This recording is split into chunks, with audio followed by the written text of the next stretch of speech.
Halaman yang ke-39 adalah daripada ayat 238 hingga ayat 245 suratul Baqarah. Dan masih lagi pada awal pertama ataupun awal halaman 39 ini bercerita tentang keadilan dalam keluarga. Allah bawakan ayat 238, hafizu ala salawati was salati wal wusta wa qumu lillahi qanitin. Allah cakap jagalah solat, dan solat yang diberi perhatian adalah solat wusta. Sebagian ulama menyatakan solat asar, dan dirikan dengan penuh khusyuk.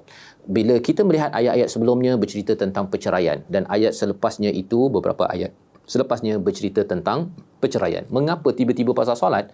Rupa-rupanya solat adalah ubat untuk menguruskan satu daripada konflik terbesar dalam kehidupan ini, adalah konflik rumah tangga yang dinamakan perceraian. Dan pada ayat 239, konflik paling besar dalam kehidupan di luar rumah adalah apa yang dinamakan sebagai perang. Jadi cerai dan perang, dua-dua perkara ini adalah suatu perkara yang sukar dihadapi.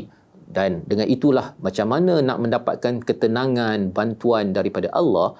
Jaga solat, jangan kita terhilang fokus, kerana itu akan menyebabkan beban itu akan makin bertambah. Yang pertama.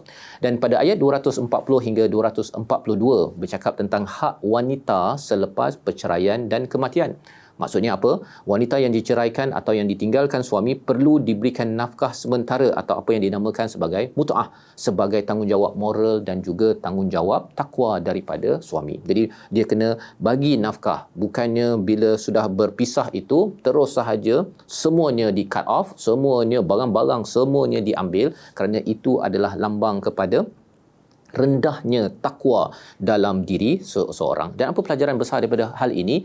Betapa pentingnya kita mendidik anak kita, kepada ahli keluarga kita, ketika mereka nak menjadi suami suatu hari nanti, mereka tahu apakah isi kandung juz yang kedua ini, peraturan dalam membina keluarga. Ketika okey, alhamdulillah, tetapi ketika ada konflik, masih lagi atas dasar takwa kepada Allah. Dan pada ayat 244 dinyatakan tentang berinfak dan berjuang di jalan Allah. Dinyatakan di sini, waqatilu fi sabilillah wa'lamu annallaha samii'un alim man dzalladzi yuqridullaha qardan hasana. Subhanallah, ya. Allah berikan tawaran kepada kita semua bahawa berjuanglah dalam hidup, dan salah satu cara perjuangan, pinjamkan kepada Allah dengan qardan hasana, pinjaman yang baik. Maksudnya apa? Ini adalah sebagai satu tawaran daripada Allah. Bila kita ada harta ni kita sebenarnya milik Allah, tapi Allah kata tolong pinjamkan pada Allah. Allah akan gandakan lagi sebagai satu pujukan daripada Allah. Janganlah kedekut dan teruskan perjuangan, kerana bila kita berjuang ini, ia akan menjaga diri, keluarga kita, dan insya-Allah membawa kepada syurga.